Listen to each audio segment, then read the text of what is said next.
Hello everyone, welcome to mission Gurukul के industrial relation, labour laws and social security in India के lecture 5 में आपका स्वागत है। आज हम लोग ट्रेड यूनियन का जो डिस्कशन हो चुका था उसको कंटिन्यू करेंगे।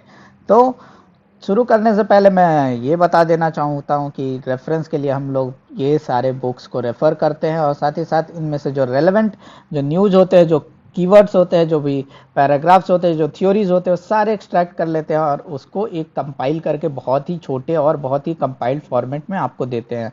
अगर आप एक बुक पे जाना चाहे तो आप industrial relation and labour laws TMH की बुक ये है, इसको आप लोग रेफ़र कर सकते हैं। इसमें कंसाइज मैनर में बहुत सारी चीज़ें दी गई हैं, लेकिन बहुत सारे पार्ट्स इसमें बहुत ही मिसिंग हैं, जो कि आपको जिसके लिए दूसरे बुक्स को रेफर करना पड़ेगा। साथ ही साथ जो कीवर्ड्स होते हैं सारे बुक्स में थोड़ा डिफरेंट होते हैं, कुछ बुक्स में आपको ऐड किए हुए होते हैं, तो वो सारे कीवर्ड्स आप मिस कर जाइएगा और उस पर क्वेश्चन आएगा तो आप नहीं कर पाएंगे।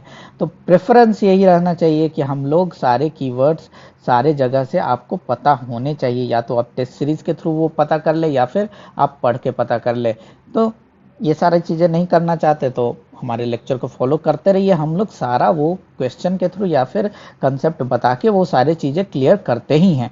तो हम लोगों ने इंडस्ट्रियल रिलेशन और एम्प्लॉयर्स एसोसिएशन पूरा कंप्लीट कर लिया है। हम लोग एम्प्लॉयज एसोसिएशन में ट्रेड यूनियंस पे बातें चल रही हैं। हम लोगों ने पिछले डिस्कशन हुआ था उसमें क्या क्या टॉपिक्स डिस्कस कर ली थी, डेफिनेशन डिस्कस कर लिया था, कैसे ट्रेड यूनियन का बर्थ हुआ वो डिस्कस कर लिया था इन सेंस ऑफ थ्योरी, और साथ ही थ्योरेटिकल पर्सपेक्टिव ट्रेड यूनियन के हम लोगों ने देख लिए थे। तो उसमें डेफिनेशन में हमने ये साइंटिस्ट के डेफिनेशन तो बिल्कुल डिटेल में पढ़े थे, और साथ ही साथ ये सारे डेफिनेशन हम लोगों ने क्वेश्चन के थ्रू किए थे। तो जिन्होंने क्वेश्चन किया है उनको ये सारे डेफिनेशन पता होंगे, और हम लोग जब क्वेश्चन डिस्कशन सेशन लाएंगे तो ये सारे डेफिनेशन डिटेल में डिस्कस करेंगे ताकि आपका वैल्यू एडिशन हो सके। बर्थ ऑफ ट्रेड यूनियन में हमने देखा कैसे कैपिटलिस्ट सोसाइटी थी, और साथ ही साथ गवर्नमेंट की पॉलिसी जो थी लेजर फेयर, यानी कि हम लोगों को कोई इंटरवेंशन नहीं करना है, एम्प्लायर हमारे लिए सामान है, और साथ ही साथ एम्प्लॉइज जो थे या वर्कर्स जो थे उनके पास बार्गेनिंग पावर नहीं थी। अगर अकेले जाते थे कि हमारा पैसा बढ़ाइए तो उसको भगा दिया जाता था। तो ये सारे सिचुएशन चल रही थी उसी समय। हमारा वर्कर्स का रियलाइजेशन हुआ थ्रू इंटेलिजेंसिया कि हम लोग इंडिविजुअली तो डिस्पेंसेबल है लेकिन कलेक्टिवली डिस्पेंसेबल हैं। तो उसी के साथ ट्रेड यूनियन का बर्थ हुआ। इसके बारे में बहुत सारे थियोरेटिकल पर्सपेक्टिव फिलोसफर या फिर बोले साइंटिस्ट बोले या फिर इनको इंटेलेक्चुअल्स बोले, ये इन्होंने अपना अपना थ्योरी दिया है कैसे ट्रेड यूनियन का बर्थ हुआ है, जिसमें वेबर की थ्योरी इंडस्ट्रियल डेमोक्रेसी हमने देखी है। जैसे देखिए ये टेबल सिंपल है, अगर आप कुछ नहीं पढ़ना चाहते, बिल्कुल ही मिनिमम इफेक्ट करना चाहते हैं तो कम से कम ये तो टेबल तो पढ़ लीजिए, क्योंकि ये आपका डायरेक्टली इस कीवर्ड से ही क्वेश्चन आ सकता है कि रेड ये क्लास स्ट्रगल थ्योरी किसने दिया है, जॉब कॉन्शियसनेस थ्योरी किसने दिया है, सोशियोलॉजिकल थ्योरी किसने दिया है, प्रोटेस्ट थ्योरी किसने दिया है, ट्रस्टीशिप अप्रोच किसने दिया है। ठीक है, तो ये सारी चीज़ें हमने डिस्कस कर ली थी बहुत ही डिटेल में, और ये क्वेश्चंस के थ्रू हमने दे दिया था कि जिन लोगों ने क्वेश्चन सॉल्व किया होगा उनको बिल्कुल बहुत ही अच्छे से ये सारे थ्योरीज पता चल गई होंगी। इन्वायरमेंटल एंड प्रैग्मेटिक थ्योरी क्या है, और एक क्वेश्चन है जिन्होंने पढ़ा है इसको चेक करने के लिए हम क्वेश्चन ये ओपन रखते हैं कि monopolistic anti democratic trade unionism की किस साइंटिस्ट ने बात की है। जिनको पता है वो कमेंट करके बताइए, अगर नहीं बता रहे हैं तो इसका मतलब आपने पिछले बार के क्वेश्चंस अच्छे से नहीं किए हैं। आपसे रिक्वेस्ट यही है कि आप ट्राई कीजिए उसको क्वेश्चंस को सॉल्व करने के लिए। हम लोग तो आंसर और एक्सप्लेनेशन लाएंगे ही बाद में। तो चलिए शुरू करते हैं। आज का हमारा डिस्कशन क्या रहेगा। आज का हम डिस्कशन में देखेंगे ऑब्जेक्टिव्स क्या होते हैं ट्रेड यूनियन के, साथ ही उनके टाइप्स क्या होते हैं और मेथड्स क्या होते हैं। यानी इसको हम लिंक करते हैं डेली कंसेप्ट से। जैसे एक फार्मर है तो फार्मर का ऑब्जेक्टिव क्या है, तो ऑब्जेक्टिव उसको या तो खेती करना है, खेती में या तो उसको खेत में सीड बोना है, सीडिंग है, या फिर हार्वेस्टिंग है, ये सारी चीज़ें उसके ऑब्जेक्टिव है। या फिर इन होल ले ले तो क्या है, फार्मिंग करना उसका ऑब्जेक्टिव है।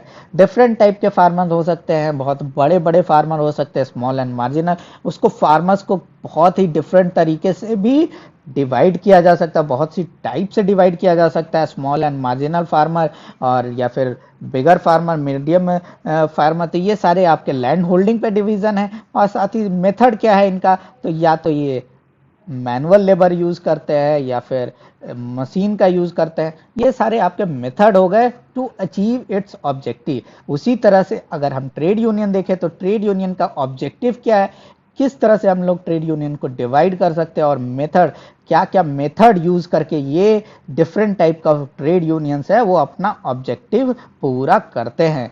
तो ये हमने देख लिया कि आज का डिस्कशन कैसे होने वाला है। ये सारी बातें हो गई, ये सारे बातें इंपॉर्टेंट नहीं है एग्जाम पर्सपेक्टिव से, सिर्फ समझने के लिए इंपॉर्टेंट है। तो इसको हम लोग रहने देते हैं। अब शुरू करते हैं ऑब्जेक्टिव से। ऑब्जेक्टिव से आपके क्वेश्चन बहुत ही कम बन सकते हैं, ये अंडरस्टैंडिंग बेस्ड क्वेश्चन ही बन सकते हैं। जो क्वेश्चन बहुत ही ज्यादा बन सकते हैं वो हम लोगों ने 2 क्वेश्चन यहाँ ले आए हैं। जिन्होंने पहले से पढ़ रखा है वो ट्राई कीजिए आंसर करने का ये क्वेश्चन। ब्रॉडर ऑब्जेक्टिव क्या है, अगर यूनियन बन रहा है तो हम लोगों ने देखा किस लिए यूनियन बना है, तो उनको राइट ऑफ वर्कर्स को सिक्योर करना है ही। Economic interest of workers, social interest of the worker, political interest of the worker, ये सारे ऑब्जेक्टिव है।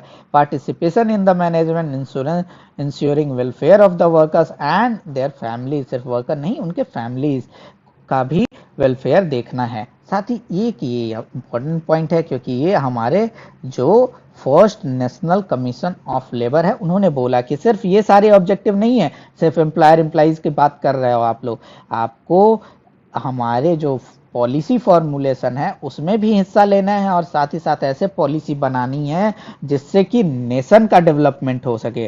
तो अगर ऑप्शन में दे दिया कि which of the following is objective of trade union और उसमें नेशनल डेवलपमेंट आ जाता है तो आपको उसे भी टिक करना है। ठीक है, उसके साथ क्वेश्चन है कि इन्होंने, अब ये तो ऑब्जेक्टिव हो गया, तो reason of joining, reason of joining भी हमने डिस्कस कर दिया है। तो इस पे किसी स्कॉलर का क्या बोलना है तो उसको हमने क्वेश्चन के फॉर्म में दे दिया है यहाँ पे। साथ ही साथ जो इन्फ्लुएंस ऑन द ज्वाइनिंग, जो decision making of the joining है उस पर भी एक क्वेश्चन बन सकता है, तो उसको भी हमने ये यहाँ पे दे दिया है। ये सारी चीजें हम लोग जो क्वेश्चन डिस्कशन सेशन होगा तो उसमें डिस्कस करेंगे। तो ऑब्जेक्टिव बहुत ही सिंपल है, इसको आपको ज्यादा रट्टा नहीं मारना है, इसको समझ लिए बस खत्म। इस पर नोट्स भी नहीं, ये नोट्स एक एक वर्ड अगर बना लेते हैं वही आपका मोर देन इनफ है। रीजन, तो क्यों ज्वाइन करेगा कोई पर्सन ट्रेड यूनियन, तो उसका रीजन आपको बहुत ही डिफरेंट लैंग्वेजेस में बहुत ही तरीके से बोला जा सकता है, लेकिन रीजन क्या है, तो ये सारे ऑब्जेक्टिव से अगर किसी का एम्बिशन टैली करेगा तभी तो वो ज्वाइन करेगा। कोई फार्मर क्यों बनना चाहेगा, कि अगर उसको खेती करना होगा तभी तो वो फार्मर बनना चाहेगा, या फिर उसको पैसा कमाना होगा फार्मिंग से तब वो फार्मर बनेगा। तो उसी तरह से क्या है, उसको अगर ज्यादा बार्गेनिंग, अगर भगा दिया जा रहा है, आपको डर लग रहा है कि भगा दिए जाएंगे, हमको सैलरी बढ़वानी है, इसलिए सेंस ऑफ सिक्योरिटी की बात होगी कि एक साथ बहुत सारे लोग खड़े होंगे, negotiation of wages and condition of working, ये सारी चीजें आपकी थ्योरेटिकल बातें हैं, इससे क्वेश्चन बनने के बहुत कम चांसेस है। अगर आप क्वेश्चन बनते भी हैं तो कोई भी कॉमन सेंस का आदमी इसको ऐसे ही कर लेगा। तो इसको आपको बस पढ़ लेना है और समझ लेना है। सोशल प्रेशर यहाँ एक इंपॉर्टेंट चीज है कि आप ट्रेड यूनियन ज्वाइन नहीं भी करना चाहते, कोई मतलब भी नहीं है, लेकिन हाँ बगल में आपके साथ जो रहता है या आपका जो दोस्त है वो ट्रेड यूनियन का प्रेसिडेंट है या कोई रोल होल्ड करता है या बहुत ज्यादा इंटरेस्ट है ट्रेड यूनियन से, तो जबरदस्ती पकड़ के आपको ट्रेड यूनियन में करवा ले तो उसको सोशल प्रेशर बोलेंगे। या फिर आप जहां बैठ के लंच करते हैं उसमें 5 लोग ट्रेड यूनियन के पार्ट है, छठा आप हैं, आपको सोशल इंक्लूजन चाहिए, तो एक टाइप से आप इनडायरेक्टली सोशल प्रेशर फील कर रहे हैं कि ट्रेड यूनियन में हम जुड़ जाए ताकि हमारा भी एक टाइप से ज्यादा घुल मिल सके। तो ये सोशल प्रेशर की बात हो गई। तो ये सारी बातें तो हो गई। अब हम लोग चलते हैं क्लासिफिकेशन ऑफ ट्रेड यूनियन पे। ये आपका इंपॉर्टेंट टॉपिक है लेकिन अंडरस्टैंडिंग के लिए ज्यादा इंपॉर्टेंट है। क्लासिफिकेशन ऑफ ट्रेड यूनियंस बहुत ज्यादा इंपॉर्टेंट है क्योंकि पिछले बार भी इससे एक नहीं 2 क्वेश्चन पूछे गए थे। Out of 22 question is 10%। समझ रहे हैं ना कितना है, कितना ज्यादा है ये इसका वेटेज। तो और ये आपको पढ़ने में आधा घंटा का समय लगेगा, उससे अगर 10 2 क्वेश्चन आप कर लेते हैं तो that is very good for you. ठीक है, तो अब क्लासिफिकेशन देख लेते हैं। तो जैसे कि हमने बताया कि फार्मर्स हैं उसको डिफरेंट टाइप से क्लासिफाई कर सकते हैं कि एक तो जो कमर्शियल फार्मिंग करते हैं, एक है जो सिर्फ फार्मिंग करते हैं अपना रोजी रोटी चलाने के लिए, तो वो फार्मर हो गए। लाइवलीहुड के लिए जो फार्मिंग कर रहे हैं वो हो गए, या फिर डिफरेंट क्रॉप्स उगाने वाले हैं उसके बेसिस पे भी फार्मर का क्लासिफिकेशन हो सकता है, या फिर लैंड होल्डिंग कि कैसा है उनका, कितना लैंड है उसके बेसिस पे। उसी तरह से ट्रेड यूनियन को भी हम लोग डिफरेंट टाइप से क्लासिफाई कर सकते हैं। ठीक है, तो सबसे पहला क्लासिफिकेशन हम लोग पढ़ते हैं, जो कि हम लोग पिछले लेक्चर में भी पढ़ चुके थे। कि हम लोगों ने क्या पढ़ा था, जो हॉक्सी थे, हॉक्सी का जो उन्होंने बताया था फंक्शनल उनका थ्योरी ही था functional classification of trade union. यहां देखिए आप, रॉबर्ट एफ हॉक्सी, इनका थ्योरी का क्या नाम है, सोशियो साइकोलॉजिकल थ्योरी या फिर functional classification of trade union. इन्होंने फंक्शन के बेसिस पे ट्रेड यूनियन के क्या क्या फंक्शंस होंगे उनके बेसिस पे ट्रेड यूनियन का डिवीजन किया। इसको पर्पस बेसिस डिवीजन भी कह सकते हैं। ठीक है, तो रिफॉर्मिस्ट यूनियन, तो जो पर्पस बेस्ड डिवीजन होगा उसमें आपका रिफॉर्मिस्ट, रेवोल्यूशनरी और प्रीडेटरी यूनियन, तीन टाइप के यूनियन हो गए। ठीक है, कैसे फंक्शन कर रहे हैं उसके बेसिस पे इसको हम लोग समझ भी लेते हैं। जैसे एक टर्म आता है हमारा 1857 का रेवोल्यूशन, या फिर टर्म आता है फ्रेंच रेवोल्यूशन, लेकिन कभी हमेशा इसको फ्रेंच रेवोल्यूशन बोला जाता है, लेकिन जब हमारे सोसाइटी में सोशियो रिलीजियस रिफॉर्म मूवमेंट बोला जाता है। ठीक है, तो यहाँ रिफॉर्म बोला जाता है, यहाँ रिवोल्यूशन बोला जाता है। क्यों, तो क्या अंतर है, तो जो रिफॉर्म जहाँ की भी बात की जाएगी ना, तो रिफॉर्म वाले लोग ये नहीं चाहते हैं कि हमारा जो सिस्टम जो चलते आ रहा है, जो कैपिटलिस्ट इकोनॉमी है, उसको उखाड़ के फेंक दिया जाए और उसके जगह पे दूसरा कुछ लाया जाए। जो रिफॉर्मिस्ट थे वो नहीं चाहते थे कि हमारा हिंदुइज्म को ही अबॉलिश कर दिया जाए, वो चाहते थे कि ये थोड़ा सा इसमें कुछ कुछ गड़बड़ी है, उसको हम लोग सुधार कर ले तो आपका जो सिस्टम है वो सही हो जाएगा। वही बातें रिफॉर्मिस्ट यूनियन भी करती है कि हमारा कैपिटलिस्ट जो सिस्टम है वो उसमें हमें थोड़ा सा सुधार करना है। तो उसमें हमने देखा था बिजनेस और friendly uplift union. Friendly and uplift क्या है कि हम मोरल, अपने जो ट्रेड यूनियन जो लोग हैं ट्रेड यूनियन के, उनका मोरल और इंटेलेक्चुअल और सोशल लाइफ जो है उसको बढ़ाएंगे, यानी उसको एक टाइप से अच्छा इन्वायरमेंट देंगे, मोरल बढ़ाएंगे, उसको मोटिवेट करके रखेंगे। बिजनेस यूनियनिज्म क्या था, बिजनेस यूनियनिज्म एक टाइप से है कि बिल्ड अपॉन द, मतलब एम्प्लॉयर एम्प्लॉइज का कोऑपरेशन होगा। इनका भी क्या है कि एक बिजनेस पे इनका फोकस है। ठीक है ना, हमारा बिजनेस का उत्थान होता रहे, लेकिन बाकी जो क्लास है एज ए क्लास, जो लेबर क्लास है, उससे कोई मतलब नहीं है। यानी जो बिजनेस, लेट से आपका एक सामान कुछ बेचने का फैक्ट्री है, तो वो बिजनेस का प्रॉफिट होना चाहिए, उसमें जो क्लास ऑफ वर्कर्स है उससे कोई मतलब नहीं है कि जो लेबरर या मैनुअलिस्ट वर्कर है उनका एज ए क्लास इंप्रूवमेंट हो। तो ये बिजनेस यूनियनिज्म हो गया, फ्रेंडली यूनियनिज्म, ये सारी चीजें हम लोग देख चुके हैं। ठीक है, क्लासिफिकेशन में, हॉक्सी के क्लासिफिकेशन में हमने देखा बिजनेस यूनियनिज्म देखा, फ्रेंडली यूनियनिज्म देखा, और साथ ही साथ रिवोल्यूशनरी यूनियनिज्म भी देखा, और जो है प्रेडेटरी यूनियनिज्म के बारे में भी बात हुई थी वहां पे। ठीक है, तो रिवोल्यूशनरी यूनियनिज्म में क्या होगा, रिवोल्यूशनरी ये तो हमारा रिफॉर्म चाहते हैं, ये हमारा उखाड़ के ही फेंकना चाहते हैं। तो इसमें दो टाइप के यूनियन हो सकते हैं, एक तो पॉलिटिकल एक्शन के थ्रू उखाड़ के फेंकना चाहते हैं सिस्टम को, यानी पॉलिटिकल एक्शन, यानी फिर अपना वो पॉलिटिकल पार्टी बनाएंगे और थ्रू कॉन्स्टिट्यूशनल मेजर्स के थ्रू वो आपका रिफॉर्म या रिवोल्यूशन लाना चाहेंगे, यानी चेंज करना चाहेंगे कि इलेक्शन जीतेंगे और पूरा जो इकोनॉमिक सिस्टम है ये कैपिटलिस्ट से हम सोशलिस्ट कर देंगे। जैसे आज़ादी के पहले हमारा क्या था, आज़ादी के पहले हमारा भारत में अगर मान लीजिए कैपिटलिस्ट इकोनॉमी था, तो ज़्यादा जैसे ही आज़ाद हुआ कोई पार्टी जीत के आया, उसने चेंज कर दिया पूरा, उसको सोशलिस्ट मॉडल पे बेस्ड कर दिया। उसी तरह एनार्किस्ट क्या है, एनार्किस्ट बहुत ज़्यादा मार्क्स से इन्फ्लुएंस्ड है। उन्होंने बोला कि ये सब पॉलिटिकल तो बातें हैं ही, लेकिन हम लोग जो एग्जिस्टिंग इकोनॉमी है उसको रेवोल्यूशनरी मेजर्स, जिसमें आपका वायलेंस की भी बात की जाती है, ठीक है, तो उसके थ्रू, ठीक है ना, रिवोल्यूशनरी मीन्स जैसे रिवोल्यूशनरी टेररिस्ट लोग थे, जैसे आज़ादी दोनों को चाहिए था, एक तो हमारे रेवोल्यूशनरी टेररिस्ट बोला जाता है, या फिर उनको टेररिस्ट बोलना उचित नहीं होता लेकिन बोलते हैं लोग, तो एक्सट्रीमिस्ट लोग थे एक, जो कि गोली मार के ये सब मार के भी आपका आज़ादी लेना चाहते थे, और एक थे जो कॉन्स्टिट्यूशनल या फिर पॉलिटिकल मेजर्स के थ्रू आज़ादी लेना चाहते थे। वही डिफरेंस यहाँ पे भी है, जो पॉलिटिकल यूनियन और एनार्किस्ट यूनियन।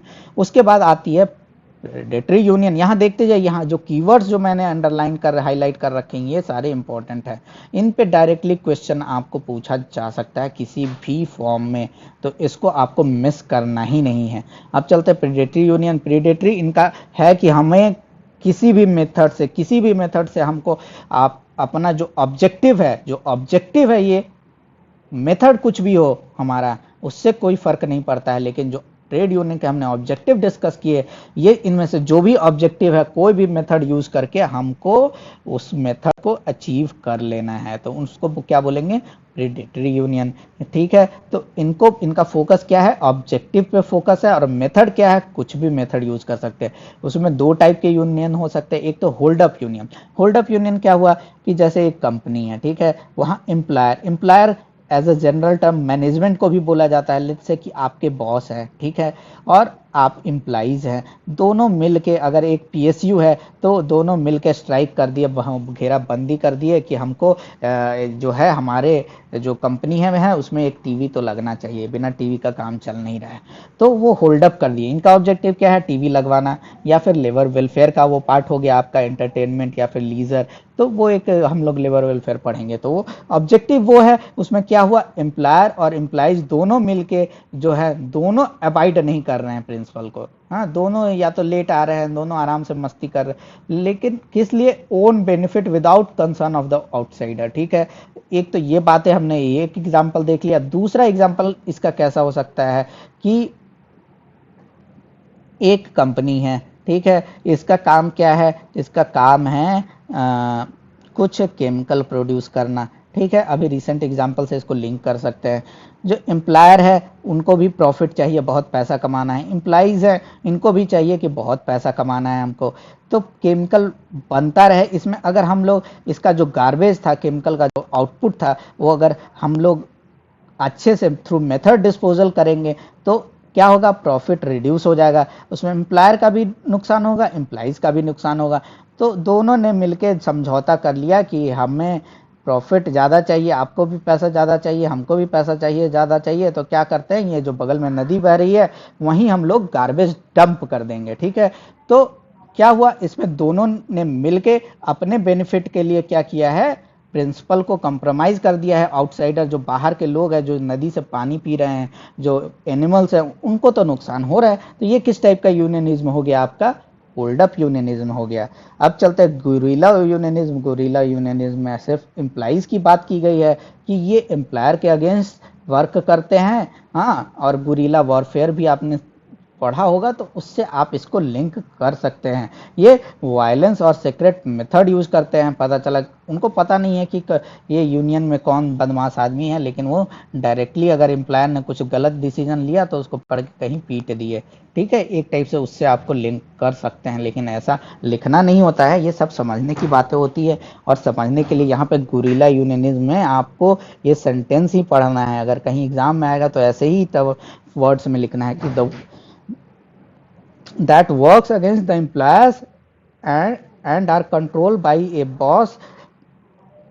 इनका यूनियन का एक बॉस होगा, ठीक है, जैसे कोई डाकू का एक बॉस होता है, डाकू गैंग का, और ये यूज करते हैं violence to and secret method to achieve their objective. ठीक है, धमकी देते जा रहे हैं, ब्लैकमेल करते जा रहे हैं कि वेजेस बढ़ाओ, टीवी लगाओ, नहीं तो तुम्हारा ये चीज़ लीक कर देंगे। ठीक है, ये सारी बातें हो गई। अब चलते हैं, ये हमने क्लासिफिकेशन देख लिया। तो ये क्लासिफिकेशन क्या था, पर्पस एंड फंक्शन, किस तरह से फंक्शन कर रहे हैं, सबका एक फंक्शन के बेसिस पे फंक्शनल क्लासिफिकेशन था। अब हम लोग चलते हैं discussion on the basis of membership pattern. ठीक है, उसमें कौन कौन से लोग इंक्लूडेड हैं, किस टाइप के लोग इंक्लूडेड है ट्रेड यूनियन में, उसके बेसिस पे इसका क्लासिफिकेशन। तो ये क्वेश्चन तो आया हुआ था, ठीक है, ये हमने देख लिया।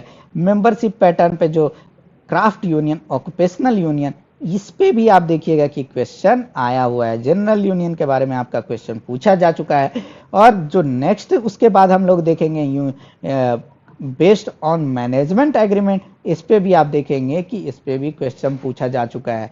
यानी आपको पता चल जाना चाहिए कि कितना ज़्यादा इंपॉर्टेंट टॉपिक आप पढ़ रहे हैं। तो इसका डेफिनेशन मेंबरशिप पैटर्न में सिंपल है, ये क्राफ्ट का है तो क्राफ्ट बेसिस पे होगा, यानी एक क्राफ्ट के लोग, यहाँ अगर कोई एक बोलेंगे कि शू मेकर है या फिर बर्तन बनाने वाला, जिसको हम लोग हिंदी वर्ड में कुम्हार बोलते हैं, तो कुम्हार लोगों का एक यूनियन हो गया, तो वो क्या हो गया आपका क्राफ्ट यूनियन। ठीक है, अगर जूता बनाने वाले लोगों का यूनियन हो गया तो वो हो गया आपका किस टाइप का यूनियन है, एक क्राफ्ट के लोग हैं। ठीक है ना। या फिर इसमें और बहुत ज़्यादा डिटेल में अगर इंडस्ट्रियल लेवल पे बात करेंगे तो इंडस्ट्री में एक क्रेन चलाने वाले अलग लोग होते हैं। ठीक है, ट्रक चलाने वाले अलग लोग होते हैं। ठीक है, तो उनका क्रेन चलाने के लिए एक क्राफ्ट की ज़रूरत होती है। उसके लिए ऐसे ही कोई भी लोग क्रेन नहीं चला सकता है। ठीक है ना, उसके लिए जैसे ट्रक चलाने के लिए आपको एक क्राफ्ट चाहिए, आपको ड्राइविंग लाइसेंस चाहिए, आपको ट्रक चलाने आना चाहिए, तो वो एक क्राफ्ट है। और उसका अगर ड्राइवर लोगों का एसोसिएशन हो गया या फिर आपका जो क्रेन चलाने वालों का एसोसिएशन हो गया तो उसको क्राफ्ट यूनियन बोलेंगे। इसी का एक बड़ा फॉर्म है ऑक्यूपेशनल यूनियन। ऑक्यूपेशनल यूनियन में क्या हो गया कि जैसे टीचर्स लोगों का एसोसिएशन हो गया।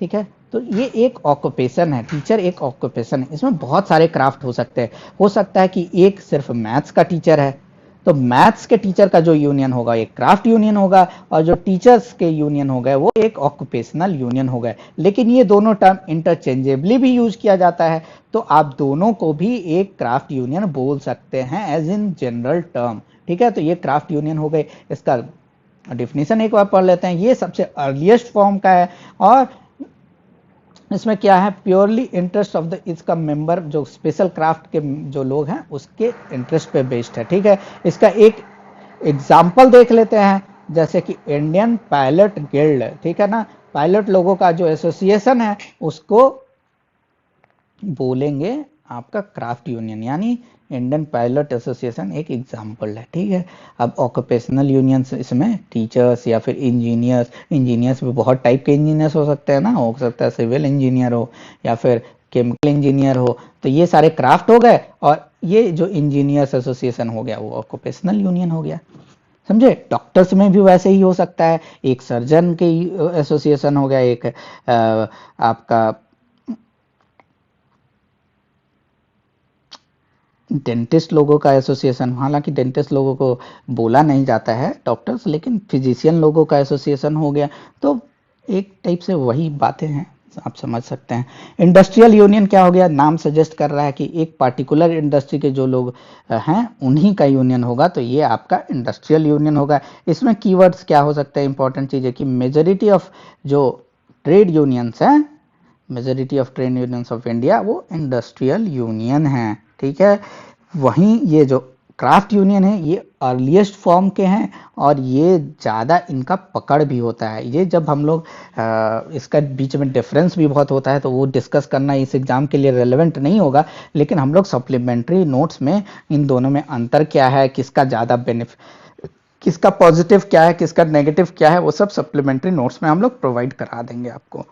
अब जनरल यूनियन, जनरल यूनियन बहुत ही नाम जैसे सजेस्ट करता है, जनरल है, इसमें कोई भी लोग आ रहे हैं, कोई भी लोग ज्वाइन कर रहे हैं, तो ये आपका जनरल है। वन हुज मेंबरशिप में cover workers employed in many industries and craft. ठीक है, जैसे कि इसका एक एग्जांपल दे दिया है, transport and general workers union. ठीक है ना, आप इंजीनियर हैं, चाहे आप डॉक्टर हैं, चाहे आप टाटा की कंपनी में काम कर रहे हैं, चाहे आप बिरला की कंपनी में काम कर रहे हैं, कोई भी आदमी आके इसमें ज्वाइन कर सकता है। इसी पे क्वेश्चन पूछा गया था सिंपल कीवर्ड पे कि ये किस टाइप का यूनियन है, तो उसका आंसर था जनरल यूनियन। इसके लिए बहुत हाई डिग्री ऑफ कॉन्शियसनेस चाहिए कि क्यों भाई टाटा का आदमी और बिरला कंपनी का आदमी जो काम कर रहा है दोनों जगह, या फिर जो गूगल का एम्प्लॉइज़ है और जो टी फैक्ट्री का एम्प्लॉइज़ है, उनमें आपको पता चल जाएगा कि कितना उनका जो डिमांड है, कितना अंतर है। गूगल की कंपनीज का जो एम्प्लॉइज़ हैं उनका डिमांड है कि हमारे लिए जो मैटरनिटी बेनिफिट है वो और बढ़ाया जाता है, 120 की जगह 200 दिन किया है। ठीक है। टी फैक्ट्री के एम्प्लॉइज हैं, उनका डिमांड है कि हमें एक दिन छुट्टी भी दे दो हफ्ते में, इस टाइप का डिमांड हो सकता है। पर डे जो पैसा मिल रहा है वो कम से कम पर वीक मिलना चाहिए, कुछ दिन छुट्टी भी मिलना चाहिए, एक दिन कम से कम तो हफ्ते में। तो देखिए ज़रूरी नहीं है कि जो मैं बातें बोल रहा हूँ इन रियलिटी हो, लेकिन एक एग्जाम्पल के लिए कि उनका जो डिमांड है वो बिल्कुल अलग हो सकता है। लेकिन इसको अगर सब मिलके अगर एक यूनियन ज्वाइन कर रहे हैं तो उसके लिए क्या होना चाहिए, उसके लिए बहुत ही हाई डिग्री ऑफ कॉन्शियसनेस चाहिए वर्कर्स को, कि अल्टीमेटली जो भी वर्कर्स है सबका अल्टीमेट गोल क्या होगा। अल्टीमेट गोल एक ही है कि गवर्नमेंट से पॉलिसी फॉर्मेशन करवाएं कि हमारा मिनिमम वेजेस एक्ट बढ़ाया जाए, हमारा जो मैटरनिटी बेनिफिट एक्ट के अंदर ये डाला जाए। तो ये सारी चीज़ें के लिए आपको हाई लेवल ऑफ कॉन्शियसनेस चाहिए। तो ये भी हमने देख लिया क्लासिफिकेशन। अब हम लोग देख लेते हैं यहाँ पे जो क्वेश्चंस हम लोगों ने डाल रखे हैं, एक बार इसको आप लोग पढ़ लीजिए। जिनको ये सारी चीज़ें आती है वो आप या तो स्क्रीनशॉट ले लीजिए और बाद में अटेम्प्ट कर लीजिएगा। हम लोग ये इसको अपने जो मिशन गुरुकुल साइट है उस पर भी डाल देंगे, वहाँ पे आप लोग अटेम्प्ट करके छोटे फॉर्म में क्विज के फॉर्म में कि लेक्चर 5 क्विज, ठीक है, इंडस्ट्रियल रिलेशन लेक्चर 5 क्विज, ठीक है। हम लोगों को थोड़ा टाइम लग रहा है साइट डेवलप करने में, because we are not experts in those fields, तो उसमें टाइम लगेगा, लेकिन वो आपको अल्टीमेटली एक जगह ऑर्गेनाइज फॉर्मेट में मिल जाएगा। क्योंकि पीडीएफ जाते जाते वो कितने सारे पीडीएफ होंगे, कहाँ आप अटेम्प्ट करेंगे, वो सब पॉसिबल नहीं है बहुत लोगों के लिए। और भी टॉपिक्स आपको कवर करने हैं, और भी लेक्चर्स के पीडीएफ होंगे, तो आप वहीं पे अटेम्प्ट करिएगा ऑर्गेनाइज फॉर्मेट में, वहीं आपको आंसर्स और एक्सप्लेनेशन मिल जाएंगे। और जिनको आता है, जो अभी पढ़ रखे हैं, वो आप अटेम्प्ट करते चले, क्वेश्चन सर्च करते चले, ताकि आपको इसका लेक्चर का फुल बेनिफिट मिल सके। तो यहाँ हम लोगों ने क्या पढ़ लिया, पर्पस और फंक्शन के बेसिस पे क्लासिफिकेशन। तो उसमें क्या क्या थे, रिफॉर्मिस्ट, रेवोल्यूशनरी और प्रीडेटरी यूनियन। रिफॉर्मिस्ट में कौन है, business friendly, political, anarchist, guerrilla and hold up union. और उसके साथ मेंबर पैटर्न के बेसिस पे क्या 3 क्लासिफिकेशन हमने देखा, उसमें क्राफ्ट यूनियन, ऑक्युपेशनल यूनियन और इंडस्ट्रियल यूनियन की बात की गई है। साथ ही जनरल यूनियन, क्राफ्ट और ऑक्युपेशनल में भी हमने डिफरेंस देख लिया, ठीक है। अब चलते हैं हम लोग union based on management agreement, या फिर इसको यूनियन सिक्योरिटी मेजर भी बोला जाता है।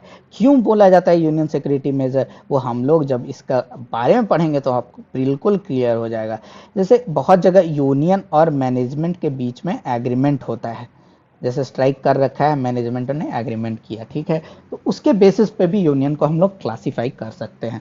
कैसे कर सकते हैं, एक है हमारा क्लोज्ड शॉप। क्लोज्ड शॉप क्या बोलता है कि क्लोज्ड शॉप ये है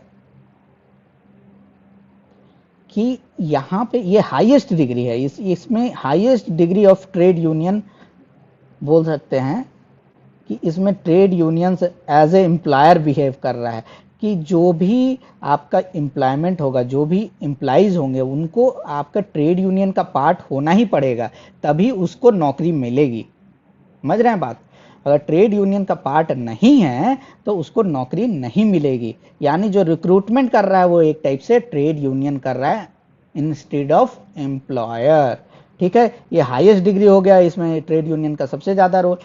दूसरा हो गया आपका यूनियन शॉप। यूनियन शॉप में क्या है कि एम्प्लॉयर जो है वो रिक्रूटमेंट करेगा, किसी को रिक्रूट करके लाया है, लेकिन एक जो सिलेक्टेड कैंडिडेट है must become member of trade union in specific time. 1 महीने का टाइम है, उसके बीच में अगर ट्रेड यूनियन का पार्ट आप नहीं बने तो उसको आपको भगा दिया जाएगा, ठीक है। उसको आप समझ सकते हैं यूनियन शॉप, ठीक है। अब चलते हैं प्रेफरेंशियल शॉप। प्रेफरेंशियल शॉप क्या है कि जो रिक्रूटमेंट करेगा एम्प्लॉयर, वो उसमें ट्रेड यूनियन के जो मेंबर हैं उनको प्रेफरेंस दिया जाएगा। जैसे अभी कुछ कोटा मिलता है कुछ लोगों को, उसी तरह से ट्रेड यूनियन के जो मेंबर हैं उनको एक कोटा या फिर प्रेफरेंस दिया जाएगा। एजेंसी शॉप क्या है कि आप ट्रेड यूनियन के पार्ट हैं या नहीं है उससे कोई मतलब नहीं है, लेकिन अगर आप कंपनी में काम कर रहे हैं तो आपको यूनियन का जो फी है वो देना पड़ेगा, ठीक है। जो क्लोज शॉप है, यूनियन शॉप है, ये बहुत मतलब ऑलमोस्ट ऑल कंट्रीज में इलीगल हो गए हैं, ठीक है, क्लोज शॉप ठीक है, तो ये सब पुराने कॉन्सेप्ट्स हैं, लेकिन आपको पढ़ना पड़ेगा ये सारा कीवर्ड्स। ठीक है, ये ऐसा कहीं नहीं देखा जाता है कि ट्रेड यूनियन ही रिक्रूटमेंट कर रहा है, बहुत ही रेयरली देखा जाएगा, और वो अगर रहेगा भी तो इनफॉर्मल बेसिस में ही रहेगा। एजेंसी शॉप अभी भी चलते हैं बहुत जगह। क्यों ये चलते हैं, क्यों, इनका इनका मानना क्या है कि जैसे देखिए, आप लेट्स से आप 5 टीचर्स हैं, टीचर ने हड़ताल कर दिया गवर्नमेंट के अगेंस्ट कि हम लोगों को सैलरी बढ़ाई जाए, हम लोगों को कॉन्ट्रैक्ट बेसिस पे काम करवाया जा रहा है, हमारी सैलरी 5,000 रुपये है, जो हमारा चपरासी है उसका भी सैलरी हमसे ज़्यादा है। इन लोगों ने हड़ताल कर दिया। एक एक व्यक्ति हैं जिन्होंने बोला कि हम हड़ताल नहीं करेंगे, हम हड़ताल, जो ये यूनियन का पार्ट नहीं है, ये हड़ताल नहीं किए, ये आराम से जा रहे हैं। इन लोगों के ऊपर प्यूनिटिव एक्शन भी लिया जा रहा है, और अल्टीमेटली क्या होता है कि अल्टीमेटली सैलरी बढ़ा दी जाती है। तो क्या हुआ, सैलरी सिर्फ इन लोगों का ही नहीं बढ़ा, सैलरी इनका भी बढ़ा है। तो ट्रेड यूनियन जो एक्टिविटी कर रहे हैं उसका अल्टीमेट बेनिफिट जो ट्रेड यूनियन का पार्ट है मेंबर, सिर्फ उनको नहीं मिलता है, सबको मिलता है। तो इनका लॉजिक यही है कि एजेंसी शॉप हो, कोई भी मेंबर हो, भले ही आप यूनियन के पार्ट हो या ना हो, एक फी तो आपको देना पड़ेगा, क्योंकि अल्टीमेटली जो ट्रेड यूनियन अचीव करेगा उसका बेनिफिट तो आपको मिलना ही है। ठीक, ये बात क्लियर हो गई। मेंटेनेंस ऑफ क्या है कि member are free to join और स्टे अवे। ठीक है, आपने नौकरी ले ली, आपका मन है कि ट्रेड यूनियन ज्वाइन करें तो करें, नहीं करें तो नहीं करें, ठीक है, आपकी ये विल पे एकदम से है। लेकिन एक बार आपने ज्वाइन कर लिया मेंबरशिप, ठीक है, तो फिर आपको मेंबर बने रहना है। ठीक है, ये इसलिए है, ये मेंटेनेंस ऑफ इसको बोला जाता है। ये एक टाइप से जैसे पॉलिटिकल पार्टीज में होता है ना कि आप निर्दलीय लड़ सकते हैं, लेकिन अगर आप एक बार पार्टी में ज्वाइन कर लिए हैं तो आप पार्टी के टिकट से जीते हैं, तो अगर आप छोड़िएगा तो आपका टिकट भी, ये जो आपका सीट भी है वो भी चला जाएगा। हालांकि इन दोनों चीज़ों में बहुत अंतर है, लेकिन एक टाइप से उस तरीके से आप उसको याद कर सकते हैं कि मेंटेनेंस ऑफ कुछ उसी तरीके का है कि आप एक फ्री हैं नौकरी में, लेकिन अगर एक बार ज्वाइन कर लिया तो फिर आपको मेंबर रहना पड़ेगा जब तक आप कंपनी छोड़ नहीं देते। ओपन शॉप है, ओपन शॉप में कोई रिस्ट्रिक्शन नहीं है कि ट्रेड यूनियन का पार्ट बनना है या नहीं बनना है।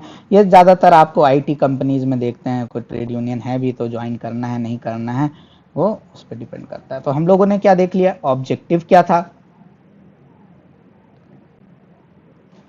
फिर हम लोगों ने देख लिया कि different type of trade unions क्या हैं।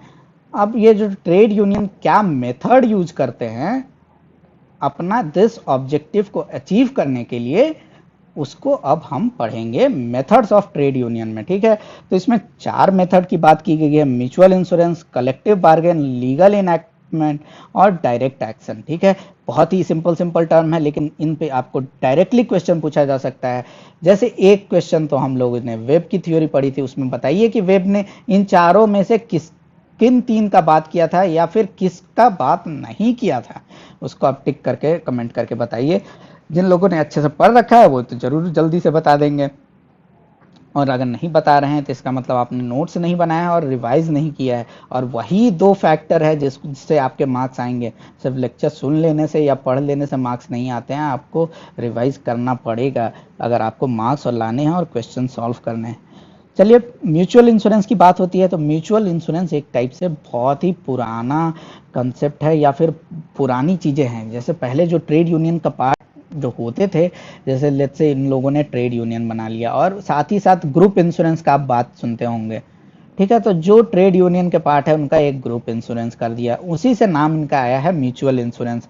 क्योंकि पहले, अब देखिए, अब तो लॉज इतने बन गए हैं ना, जैसे ईपीएफ एक्ट में ही है ईडीएलआई स्कीम, यानी employ deposit link insurance scheme है। ठीक है, तो ये क्या है, इसमें ऑलरेडी इंश्योरेंस आपको दिया हुआ है, साथ ही साथ ग्रुप इंश्योरेंस स्कीम है हमारा, तो उसमें भी कुछ पैसा कटते रहता है लोगों का, और मतलब इंश्योरेंस आपको बाय लॉ या फिर बाय एम्प्लॉयर्स ऑलवेज प्रोवाइड किया ही जाता है। तो ये एक टाइप से आउटडेटेड हो गया, लेकिन इनिशियली जब ट्रेड यूनियन बना था तो बहुत ही ज़्यादा एक टाइप से अट्रैक्टिव फीचर था कि आप यूनियन का पार्ट बनिए, आपका इंश्योरेंस तो कवरेज रहेगा ही, साथ ही साथ अगर आपको मेडिकल एड होगा तो उसके लिए भी पैसा देंगे, एजुकेशनल लोन चाहिए होगा उसके लिए भी पैसा देंगे, और रिक्रिएशनल एक्टिविटी, सिक एड या फिर क्रेडिट फैसिलिटीज, ये सारी चीजें आपको दी जाएगी अगर आप यूनियन के पार्ट हैं तो। ठीक है, ये सारी चीज़ें और ख़ास करके इंडिया में कभी नहीं आई, क्योंकि इंडिया के जो ट्रेड यूनियंस हैं वो बहुत ही गरीब हैं, एक टाइप से बोल सकते हैं आप। और ये सब यूके या यूएसए के ट्रेड यूनियंस में ज़्यादा फीचर करते हैं। साथ ही साथ ये जो क्राफ्ट यूनियंस होते हैं ना, जैसे पायलट गिल्ड है, तो पायलट गिल्ड है तो उसका ट्रेड यूनियन सोच सकते हैं कि कितना अमीर होगा वो, तो उनके पास पैसा होगा तभी तो वो दे सकते हैं। जो गरीब लोगों के यूनियन है, कोल वर्कर का यूनियन है, उनका तो पैसा ही डेली क्या वो 50-60 रुपए भी वो चार्ज नहीं कर रहे हैं यूनियन फी, तो कहाँ से वो दे पाएंगे इतनी सारी फैसिलिटीज। तो ज़्यादा ये इम्फेसिस क्राफ्ट यूनियन जो होते हैं उनमें होता है। और साथ ही साथ जो जो फैसिलिटीज होते हैं ये भी बात कर ली, और ये पुरानी चीज कंसेप्ट है ये भी हमने देख लिया। तो ये मेथड ऑफ एक्शन आपका म्यूचुअल इंश्योरेंस हो गया। तो इस मेथड ऑफ एक्शन से कौन सा ऑब्जेक्टिव अचीव हो रहा है? आपका सोशल वेलबिंग वाला कंसेप्ट है वो तो अचीव हो रहा है ना। आपने जो देखा ये ऑब्जेक्टिव जो देखा, इसमें क्या क्या ऑब्जेक्टिव्स थे? सिक्योरिंग इकोनॉमिक इंटरेस्ट, एक टाइप से थोड़ा बहुत, ठीक है ना, इकोनॉमिक डिक्लाइन, या फिर जो गरीब है जो वो हो गए, क्या बोलते हैं उसको, लेट्स से सिक हो गए, सिक पड़ गए, तो उनका इकोनॉमिक तो इंटरेस्ट तो जा रहा है ना, तो उसको तो एक टाइप से मैनेज कर रहे हैं। वेलफेयर ऑफ द वर्कर्स उसको मैनेज कर रहे हैं। तो ये आपका ऑब्जेक्टिव कैसे देखिए मेथड से अचीव हो रहा है, आपको यही सारी चीजें लिंक करके पढ़नी है। ठीक है, लिंक करके पढ़िएगा तो आपको ज्यादा दिन तक याद रहेगा। अब चलते हैं हम लोग कलेक्टिव बार्गेन। कलेक्टिव बार्गेन इसको हम लोग डिटेल में अलग से पढ़ेंगे जब हम लोग आएंगे इंडस्ट्रियल डिस्प्यूट पे। ठीक है, तो ये आपका इंपॉर्टेंट है और इसको आप लोग भूलिएगा नहीं, इसको हम लोग डिटेल में भी पढ़ेंगे। कलेक्टिव बार्गेन क्या होगा कि एक साथ मिलके बार्गेन करेंगे, जो हमने पहले भी बताया कि लेट्स से वर्कर का डिमांड है 10,000 रुपयों का, और एम्प्लॉयर बोल रहा है कि ये 5,000 ही बढ़ाएंगे, तो दोनों बार्गेन करके लाए कि 7,500 हमारा वेजेस बढ़ा दिया जाए। ये वेजेस, आपका वेजेस पे भी आर्ग्यूमेंट हो सकता है, वर्किंग आवर्स पे भी आर्ग्यूमेंट हो सकता है, फिजिकल कंडीशंस पे भी हो सकता है, और साथ ही साथ और भी दूसरे चीजों पे भी आपका बार्गेन ये हो सकता है। तो यही हो गया आपका कलेक्टिव बार्गेन। इसमें समझने वाली बात नहीं है। जो कीवर्ड्स आते हैं इंपॉर्टेंट से वो हम लोग डिस्कस करेंगे जब कलेक्टिव बार्गेन पढ़ेंगे। यहाँ हमने इंडस्ट्रियल डिस्प्यूट्स एक्ट से रिलेट करके कलेक्टिव बार्गेन पे क्वेश्चन बना दिया है। जिनको पता है वो कमेंट करिए, नहीं पता है तो हम लोग डिस्कस करेंगे ही। फिर अब आते हैं political action slash legal enactment. तो ये भी क्या है, पॉलिटिकल एक्शन यानी पब्लिक, या तो हम लोग एक पार्टी ही बना देंगे, जैसे इंग्लैंड ने लेबर पार्टी बना दी और अपने वेलफेयर के लिए वो काम करवाना स्टार्ट किए थे। ठीक है, अभी की लेबर पार्टी और पहले की लेबर पार्टी में बहुत अंतर है, मैं बार बार फोकस करता हूँ, क्योंकि अगर ऐसा कुछ स्टेटमेंट आ जाता है तो ऐसा एकदम बिल्कुल ही डायरेक्टली लिंक ना कर लें उनको। ठीक है, और पॉलिटिकल एक्शन वो हो गई। लीगल इनैक्टमेंट की हम लोग प्रेशर करेंगे गवर्नमेंट पे कि आप अच्छे मिनिमम वेजेस को बढ़ा दिया जाए, हमारे वर्किंग आवर्स हैं उनको कम कर दिया जाए या बढ़ा दिया जाए, वो वर्कर्स के हिसाब से किया जाए। ठीक है, तो ये हमारा हो गया लीगल इनैक्टमेंट। लीगल इनैक्टमेंट में क्या बात हुई थी कि हम लोग लेबर लॉज या फिर लेबर वेलफेयर लेजिस्लेशन है उस पर गवर्नमेंट को पुश करके अपने प्रो लेबर लेजिस्लेशंस लाएंगे। इसका एग्जाम्पल भी दे दिया गया है कि कैसे ये लोग पॉलिटिकल एक्शन कर रहे हैं। तो जो हमारा ट्रेड यूनियन है इनको देखिए कितना ज़्यादा लिंक्ड है, ये एफिलिएटेड भी हैं, इंडियन नेशनल कांग्रेस से एफिलिएटेड ट्रेड यूनियन ये है, आपका बीएमएस से एफिलिएटेड, कौन बीएमएस ट्रेड यूनियन किससे एफिलिएटेड है, तो भारतीय जनता दल पार्टी से। और ये सारे के बाद एक अंत में आ जाता है हमारा डायरेक्ट एक्शन। जब कोई काम ना करे तो क्या करना है, स्ट्राइक, घेराव और बंद करके हम लोगों को डायरेक्ट एक्शन करना है, अपने ऑब्जेक्टिव्स को अचीव करना है। तो ये आपका डायरेक्ट एक्शन हो गया।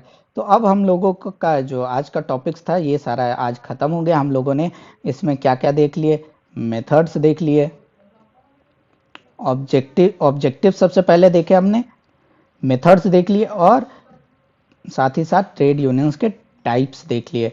तो ठीक है, ये 3 टॉपिक्स खत्म हो गए। एक लेक्चर का और टॉपिक बचा हुआ है जिसमें हम लोग देखेंगे development of trade union in India. ठीक है, और अगर मौका मिलता है तो हम लोग कुछ लेबर लॉज जो रिलेटेड हैं, जैसे कि trade unions law, trade unions act, तो उसके कुछ एक दो प्रोविजंस हम लोग देख लेंगे, ठीक है ना, ताकि हम लोग जो आगे पढ़ने वाले हैं लेबर लॉज, उसमें जब ये बाद में फिर से पढ़े तो आपका क्लियर हो जाए ये कंसेप्ट। ठीक है, तो आज के लिए इतना ही, मिलते हैं फिर से नेक्स्ट लेक्चर में।